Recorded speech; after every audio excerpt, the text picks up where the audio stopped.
Hey everybody, it's Jason Blaha here. I thought I'd sit down and do another video for you guys and gals. Let me get a sip of my water first. Get my beautiful radio voice going and let's talk about this. I had this come up in the comments. I had someone say, hey Jason, how come you see bodybuilders, how come even some natural bodybuilders are bigger and more ripped than Arnold was? Than Arnold and all those guys were in his day. I don't understand. How are they have better conditioning? They're leaner. Some of them are bigger and they're supposedly natural. And then obviously the pro guys, the big boys, the non-obvious non-natty guys are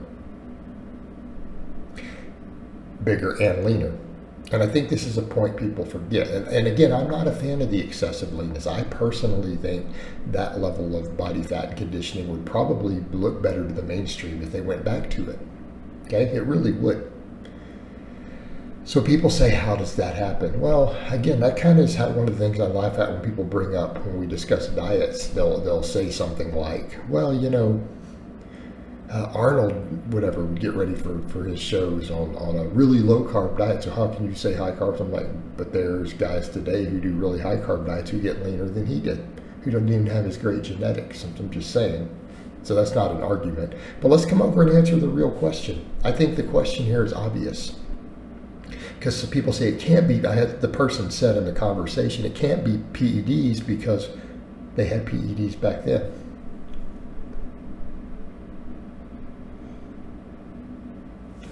And then to say the natural guys too. Well, have you ever considered that maybe the natural guys aren't natural? I'm just going to throw it out there. Maybe, just maybe if they're bigger and leaner than Arnold was with his genetics and PEDs, maybe they're more enhanced than Arnold was. If you guys ever considered that possibility, no, they must just have better genetics than Arnold did to be so much better than him today, completely natural. Even though you guys saw what he looked like as a teenager. All right, yeah. Might want to consider that maybe the testing doesn't work. Just gonna throw that out there. I digress, back over to the point. So they had PEDs then versus now. That's like saying, you know, 70 years ago, we couldn't travel as fast as we do today, right?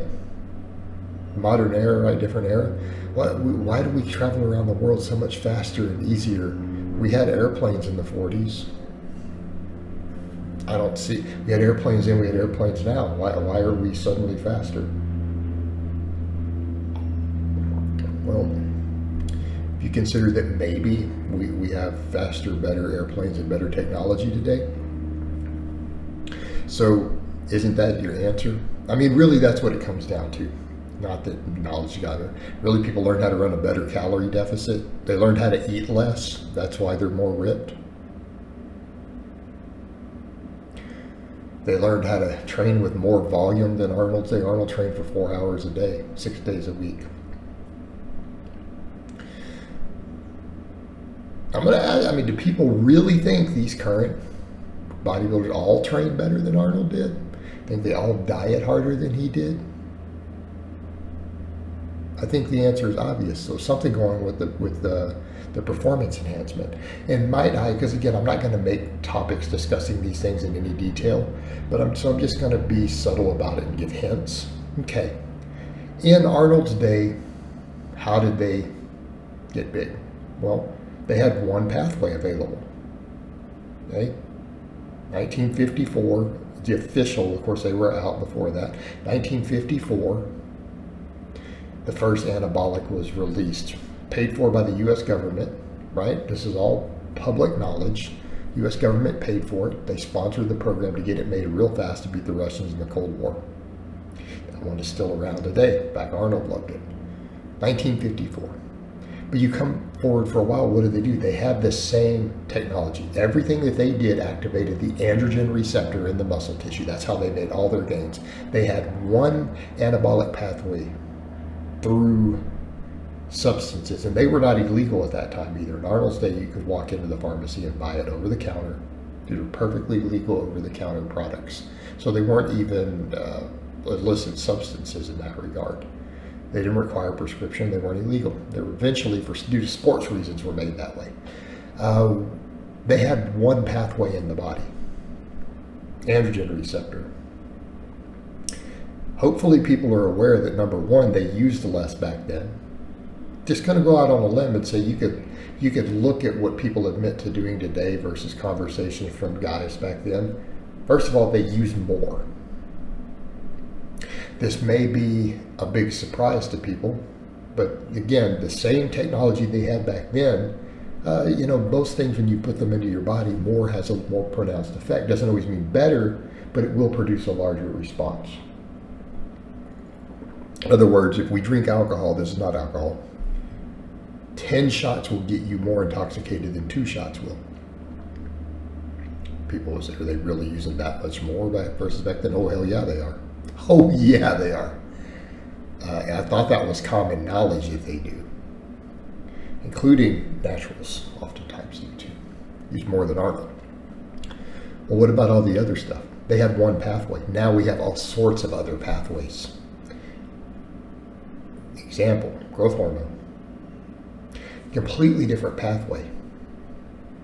In fact, not that it makes you that much bigger. What it does is that it helps you eat a lot more and stay leaner. Therefore, you can shuttle more nutrients into the muscle. You can bulk harder while gaining less body fat. And then there's a synergy with some of the stuff. It can enhance the response of the other stuff. Okay?